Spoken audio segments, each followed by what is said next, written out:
Welcome to the deep dive. Today we're tackling, well, one of the really big tactical puzzles in New Zealand rugby right now, the All Blacks midfield. Yeah, it feels like fans, pundits, everyone's been debating the ideal combination there for ages, hasn't it? Absolutely. And with recent shifts, it's only gotten more intense. So we're diving into what All Blacks great Justin Marshall has been saying. He certainly doesn't hold back. No, he never does. Our mission here is basically to cut through some of the noise, get to the crucial insights from his analysis. What could it mean for the All Blacks? It's definitely important stuff he's talking about. We're pulling this mainly from a pretty thought-provoking piece on Planet Rugby. Marshall really weighs in there with a critical look at the current center pairing. Yeah, I read that one. Some strong arguments in there. So we want to unpack those arguments, player combinations, tactical calls, all stuff that's, really crucial for the team going forward. And look, if you're as obsessed with rugby as we are and you want more deep dives like this one, make sure you hit subscribe for Rugby Obsession. Yeah, wherever you're listening, it's the best way to keep up. Okay, so let's set the scene. The absolute heart of this discussion. The All Blacks midfield. Specifically, that center pairing of Jordie Barrett and Rieko Ioane. I mean, two phenomenal athletes, individually brilliant. Oh, absolutely. World-class players. But their partnership, it's been under the microscope, hasn't it? Especially lately. It really has. And what's quite interesting, I think, is that this pairing, Barrett and Ioane, it wasn't just a quick experiment. No, it was actually a deliberate combination set up by the former coach, Ian Foster, right before that 2023 World Cup campaign. And they did pretty well there, reached the final. They did. Credit where it's due. It worked then. They found some real cohesion, and that midfield was, a big part of their game plan. Which makes it kind of surprising, perhaps, that the new coach, Scott Robertson, decided to stick with it in 2024. Well, yeah, that continuation was interesting. Because, and this is the key bit, despite that success in 2023, the duo seemed to struggle a bit more the next year to consistently, fire. But they didn't quite have that same spark, that impact. Exactly. The rhythm wasn't quite there. It's almost like, winning formula just wasn't quite winning in the same way. And that consistency is everything at test level. Absolutely. And what's maybe more telling is that Rieko Ioane's form, those issues seem to carry over into the Blues Super Rugby campaign in 2025. Right. So that kept the spotlight firmly on that number 13 jersey, the outside center spot. Yeah, it kept it under, pretty intense questioning. Because, it's one thing to have worked before, but if the current form isn't hitting those heights... Then the debate really ramps up. Why are these two top players maybe struggling together now? Exactly. Okay, so this brings us neatly to Justin Marshall. And as you said, he doesn't pull punches. What's his core analysis? What does he see as the fundamental flaw? Well, Marshall cuts right to it. His main point, and it's actually quite insightful, I think, he argues the flaw is in their similar skill sets. Similar? You mean Barrett and Ioane are two alike? That's his argument. He reckons those similarities actually stop them from complementing each other properly, especially... Let me guess. Against a blitz defense. You got it. Particularly against a modern blitz defense. It kind of highlights that a balanced combination isn't just about having good players. It's about having the right mix of skills. Precisely. Like having two brilliant finishers, but maybe lacking someone to create the chances. Okay, so how does he describe this similarity playing out on the field? Well, he observes that both Barrett and Ioane, when they're under that intense pressure, defenders in your face, they both tend to seek the contact rather than let rip with that pass, even if, maybe the pass is actually the better option. So space opens up out wide, the winger's screaming for it, and instead of shifting it, they both instinctively tuck it and run into the defender. That's the picture Marshall paints. Trying to break the tackle, carry hard, which they're both very good at, obviously. Right. So they're both sort of battering rams in a way. Right. Which you might think is a good thing, having two strong runners. You might, but Marshall sees it differently against the blitz. Why? Why is that instinct a flaw against that specific defense? Because, a blitz defense is all about squeezing time and space. Right. Aggressively. Getting right up on you fast. Exactly. Forcing quick decisions, perfect execution.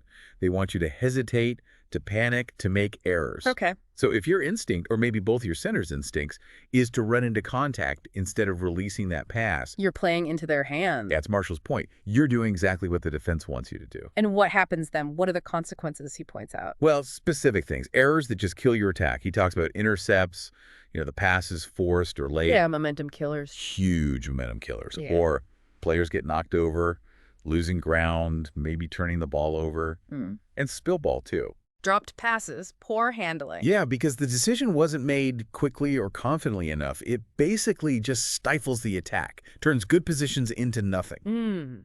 So it's less about their individual skill and more about how those skills kind of clash or overlap negatively against a common strategy. That's actually quite counterintuitive for some, I bet. It might be, yeah.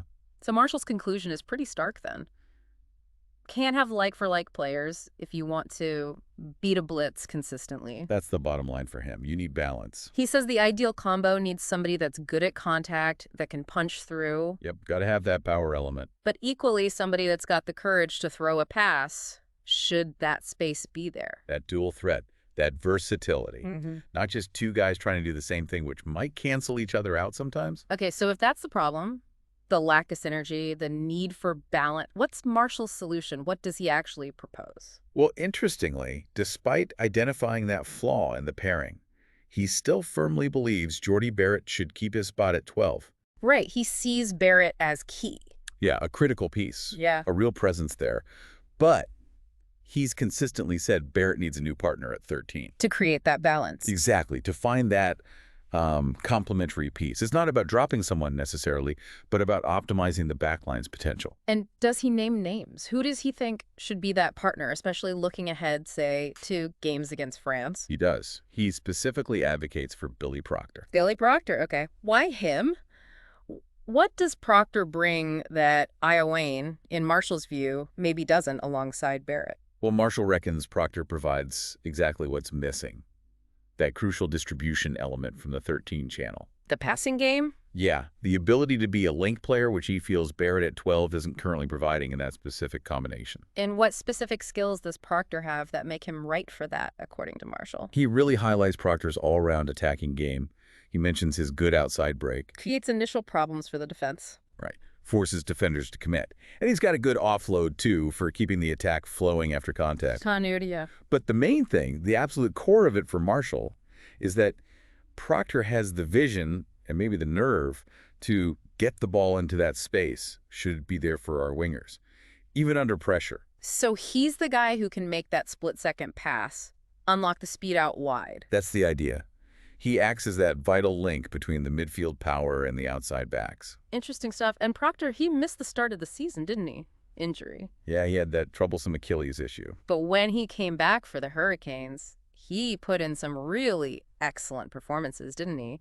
Showcasing those very skills. He really did look very sharp. Okay, so let's connect this back for you, the listener. Why does this matter so much? Why is finding this balance, this alchemy of skills, so critical for the All Blacks? Especially against top teams like France. Well, broadening out a bit, it's really about adaptability, isn't it? In the modern game, defenses are just so sophisticated. Yeah, very well drilled. So if your attack is predictable, or if your players don't have that full range of skills to unlock things, you just get shut down. Especially at test level. Absolutely. So finding that complementary skill set means the All Blacks can, vary their attack more, keep defenses guessing, actually capitalize on the space when it appears. And against a team like France, known for their physicality, their rush defense. Exactly. You absolutely need players who are comfortable punching holes and making that killer pass. If you lack that balance, you become predictable. And predictability is, well, pretty fatal in test rugby. It really is. It underlines how crucial these tactical selection debates are, doesn't it? It's not just about picking the biggest names. No, it's about the fit. And it's interesting, Marshall isn't alone in thinking along these lines. Oh, who else? Well, Conrad Smith, another All Blacks midfield legend, knows a thing or two about playing center. Definitely. He's also weighed in on the Rieko Ioane situation, stressing the need for world-class players who can perform consistently under pressure, executing all the skills needed. So, similar sort of thinking. Seems like it. And what's more, Scott Robertson himself, the coach, has apparently hinted at maybe a potential positional switch for Ioane. Really? Yeah, suggesting the team is actively looking at how to get the best out of him. So it shows this isn't just talk among fans or pundits. No, it's a live conversation right at the top level. Yeah. They're actively trying to figure out the best combination. Exactly. Optimizing the squad for those big challenges ahead. That's fascinating. It's not just about form, it's about the whole puzzle, isn't it? How the pieces fit, cohesion, combination. Look, if you're enjoying this deep dive into rugby strategy, please do subscribe to Rugby Obsession. Yeah, we'd appreciate that. And we genuinely want to hear from you. What stands out to you about this whole midfield debate? Do you agree with Marshall? Is Proctor the answer alongside Barrett? Or maybe you have a completely different idea. Let us know your thoughts. We love hearing them. Mm-hmm. Okay, so as we start to wrap this up, let's just quickly nail down that main insight again. Yeah, the key takeaway. Justin Marshall's analysis of Barrett and Ioane really hammers home the importance of complementary skill sets in that midfield. Absolutely. To beat modern defenses like the Blitz, you need that mix, don't you? Someone to punch, someone to pass. Someone to fix defenders, someone with the vision and courage to distribute. It's not just about having great individuals. It's how they combine, Yeah. how they synergize. Yeah.